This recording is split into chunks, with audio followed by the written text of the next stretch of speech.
So ಎಲ್ಲ ಈ ಗೊಂದಲದ ನಡುವೆ ಪ್ರಮಾಣ ವಚನ ಯಾವಾಗ ಅನ್ನೋ ಒಂದು ಪ್ರಶ್ನೆ. ನೂತನ ಸಚಿವ ಪ್ರಮಾಣ ವಚನ 1 ಗಂಟೆ ವಿಳಂಬ ಆಗುತ್ತೆ. 4 ಗಂಟೆ 5 ನಿಮಿಷದ ಬದಲಿಗೆ ಸಂಜೆ 5 ಗಂಟೆಗೆ ಮುಹೂರ್ತ ಫಿಕ್ಸ್ ಆಗಿದೆ. ಈಗ 4 ಗಂಟೆ 5 ನಿಮಿಷಕ್ಕೆ ಪ್ರಮಾಣ ವಚನ ಸ್ವೀಕಾರ ಕಾರ್ಯಕ್ರಮ ಇತ್ತು.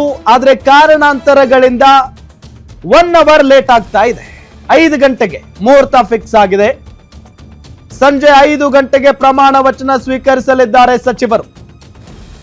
ಗಾಯತ್ರಿ ಶಾಂತೇಗೌಡ ಹೆಸರು ಸೇರಿಸಿದ್ದಕ್ಕೆ ಗೊಂದಲ ಸೃಷ್ಟಿಯಾಗಿಬಿಟ್ಟಿದೆ. ಗಾಯತ್ರಿ ಹೆಸರು ಬದಲಿಸಿ ಅಂತ ಸಿಎಂ ಮತ್ತು ಮಾಜಿ ಸಿಎಂ ಇಬ್ಬರೂ ಕೂಡ ಹೇಳಿದ್ದಾರೆ. ಗಾಯತ್ರಿ ಹೆಸರು ಸೇರಿಸಿರೋ ಗೊಂದಲ ಹಿನ್ನೆಲೆ ಪ್ರಮಾಣ ವಚನದ ಟೈಮ್ ಚೇಂಜ್ ಮಾಡಲಾಗಿದೆ. 1 ಗಂಟೆ ತಡವಾಗಿ ಪ್ರಮಾಣ ವಚನ ಸ್ವೀಕರಿಸಲಿದ್ದಾರೆ ನೂತನ ಸಚಿವರು.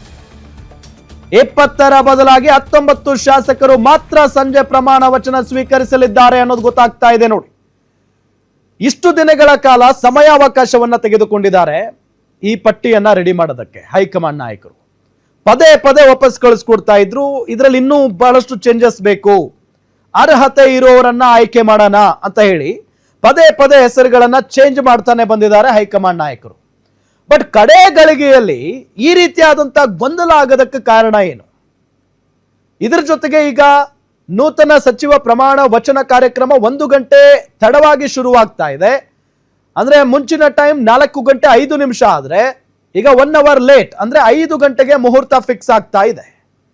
ಸಂಜೆ 5 ಗಂಟೆಗೆ ಪ್ರಮಾಣ ವಚನವನ್ನ ಸ್ವೀಕರಿಸ್ತಾರೆ ಸಚಿವರುಗಳು. ಗಾಯತ್ರಿ ಶಾಂತನಗೌಡ ಹೆಸರು ಸೇರಿಸಿದ್ದಕ್ಕೆ ಈ ರೀತಿಯಾದಂತ ಗೊಂದಲ ಈಗ ಸೃಷ್ಟಿಯಾಗಿರೋದು. ಮತ್ತೇನೂ ಗೊಂದಲ ಇರಲಿಲ್ಲ. ಆರಂಭದಲ್ಲೇ ಮಂಕಾಳು ವೈದ್ಯ ಅವರನ್ನ ಕೈಬಿಟ್ಟು ಎಸ್ ಮಲ್ಲಿಕಾರ್ಜುನ್ ಅವರಿಗೆ ಅವಕಾಶ ಸಿಕ್ಕಿದೆ. ಈಗ ಗಾಯತ್ರಿ ಅವರ ಹೆಸರನ್ನ ಬದಲಿಸಿ ಅಂತ ಹೇಳಿ ಸ್ವತಃ ಸಿಎಂ ಡಿ ಕೆ ಶಿವಕುಮಾರ್, ಮಾಜಿ ಸಿಎಂ ಸಿದ್ದರಾಮಯ್ಯನವರು ಇಬ್ಬರು ಕೂಡ ಹೇಳಿದ್ದಾರೆ. 100% ಅದು ಬದಲಾವಣೆ ಆಗೇ ಆಗುತ್ತೆ. ಗಾಯತ್ರಿ ಹೆಸರು ಸೇರಿಸಿರೋ ಗೊಂದಲ ಹಿನ್ನೆಲೆ ಪ್ರಮಾಣ ವಚನದ ಟೈಮ್ ಕೂಡ ಬದಲಾಗಿದೆ ಈಗ.